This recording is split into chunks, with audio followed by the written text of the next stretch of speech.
What this coalition is based on the wisdom of Sami al-Arian and other people who have understood that the attack on the Muslim community is not just an attack on the Muslim community, is an attack on democracy in a situation where the United States is now becoming a country that has become so militarized, with an economy and an international policy that is so broad around the world, that dissent in this country, whether it comes from Muslims or support for people who are opposing U.S. policy around the world, whether it comes from Muslims or whether it comes from guys like me who are opposed to the U.S. policy in Central Africa that has killed 10 million people in the last 15 years who are not Muslim, who are Christian, which you haven't heard about because someone told you that the Rwandan genocide was caused by the guys who lost the war, told by the guys who won the war, who were financed by whom? The Pentagon. And the story has been told by whom? The State Department. Because the U.S. is engaged in a new imperial project in Africa. Because why? It's the only continent on the world, in the entire world, that is now open for exploitation because Latin America is not continuing to accept it anymore. My friends, unfortunately, the Muslim community, unfortunately, is the canary in the coal mine.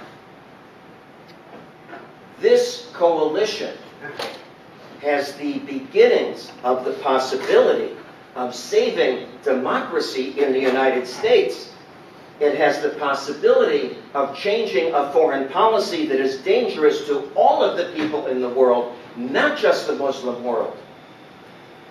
My friends, this coalition, to be put in its proper perspective, is one that the American people need more than they know.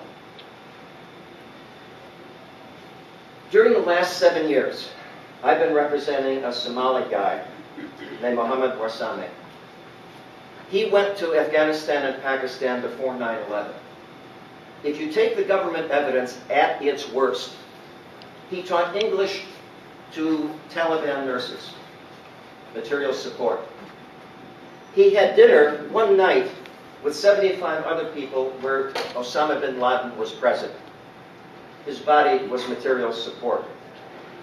And when he got back to Toronto, he's a Canadian citizen, married to a U.S. citizen, legally in the United States. He sent 2,000 back to the people he stayed with in Afghanistan. He says, they're my friends. They're not politically related, has nothing to do with the Taliban or Al-Qaeda. The government says they are.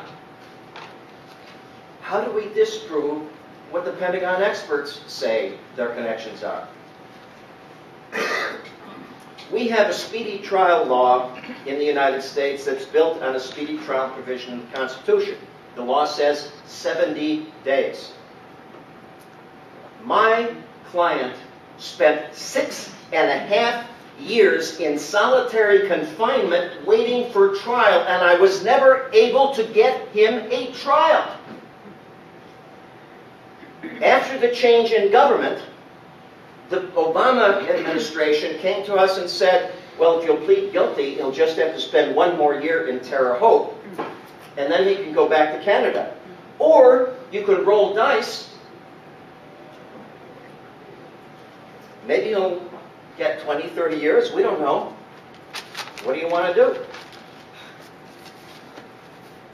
Next week, perhaps, if all goes right, we'll be crossing the bridge into Windsor. Because he taught English to nurses, had dinner with the wrong people before 9/11, and sent 2,000 back to his friends that he can't prove are not connected to the wrong people back there. And up until now, in Minnesota, I could not get the peace and justice community interested in the case. No demonstrations. No anything. Last Friday, we had a really nice demonstration because these grand jury summons had just gone out, and the peace and justice community is now engaged. And I can guarantee you now that people are beginning to see that this is not just a Muslim struggle. This is not just you, this is all of us. And this coalition has the potential of doing what we did quite successfully with secret evidence. But unfortunately, it's now on a grander scale.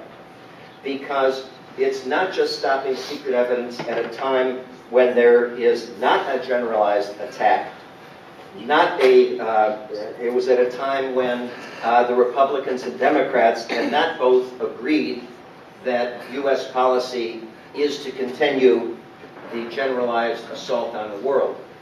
Now we've got both the Republicans and the Democrats agreeing that this sort of policy is something that Obama should do, as well as the Republicans. Because remember, it was Elena Kagan who argued that the material support law should include prohibitions against speech.